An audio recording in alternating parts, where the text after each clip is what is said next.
Jefferson Park Neighborhood is a historical neighborhood that has been around since the late 1890s. By July 1994, it finally became an official neighborhood of Tucson. It covers about 1 mile from east to west and half a mile from north to south. The neighborhood stretches from Grant Road to Lester Street and Euclid Avenue to Campbell Avenue. Looking at the developing map, it can be seen that the neighborhood was designed with a grid pattern, this meaning that streets and alleys run into each other at right angles. You can see that in the zoning map, the neighborhood's land use patterns are predominantly residential homes with few commercial, parking, office spaces, and the Diamond Children's Hospital. As of 2008, the neighborhood's population was at 2,283 persons and 993 homes. Only 10% of this population are children between the ages of 5 to 17 years old, compared to the 28.7% in the city. Likely due to the proximity of the U of A, the population is 54.5% young adults ages 18 to 24 years old, compared to the 13.8% in the city.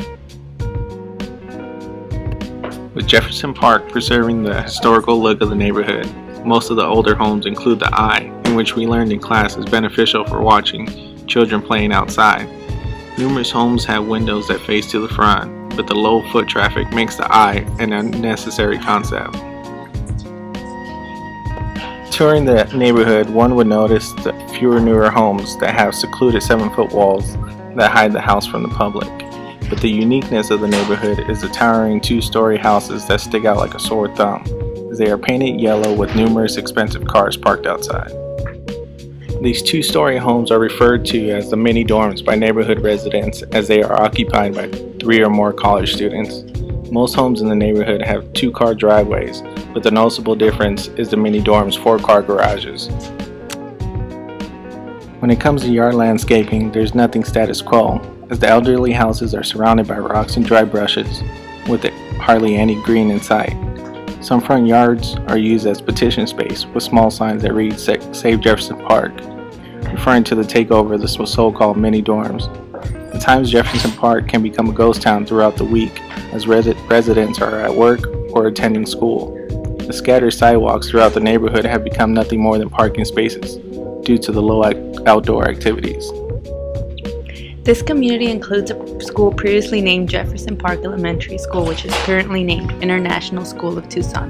There's not much for children to do in the neighborhood, as the only available park is the playground on school grounds. The only bike paths available are the bike paths on the busy streets like on Mountain Avenue. Mountain Avenue is a biker-friendly street. The street has a very large bike lane that can fit up to 3 bikers. The bus stops surrounding the neighborhood have seats and shade. Some of the Caltrans stops even have water fountain. Although in order for someone to try to walk to a grocery store may be difficult due to big streets and high traffic, there are no food deserts. Less than a mile from the neighborhood, there is a Fry's grocery store on the corner and a Walgreens on another corner. There are many other fast food restaurants including McDonald's, Little Caesars, Jack in the Box, Subway, and many other food shops. All these businesses are surrounded by large parking lots that discourage travel by foot. As the population of families with children in Jefferson Park neighborhood decreases, the built environment has changed to accommodate increasing number of college students through the introduction of high-walled mini dorms and bike boulevards created for the utilitarian use of those traveling to the U of A. The high-traffic, wide roads surrounding the neighborhood at Speedway, Campbell, Grant, and Euclid do not facilitate pedestrian travel to the limited grocery stores and businesses and increasing amounts of fast food restaurants surrounding the Jefferson Park neighborhood. The change from single-family homes to a more college-focused environment seems to be leading to increased concerns of traffic and crime from long-term residents, which may influence parents' decisions of letting their children roam freely through the area. In addition to concerns addressed in writing in Jefferson Park's neighborhood plan, the vacant streets we traveled don't seem indicative of a vibrant space actively used by children or adults. In sum, the ever-changing built environment of Jefferson Park neighborhood seems to have an increasingly negative impact on youth physical activity and health.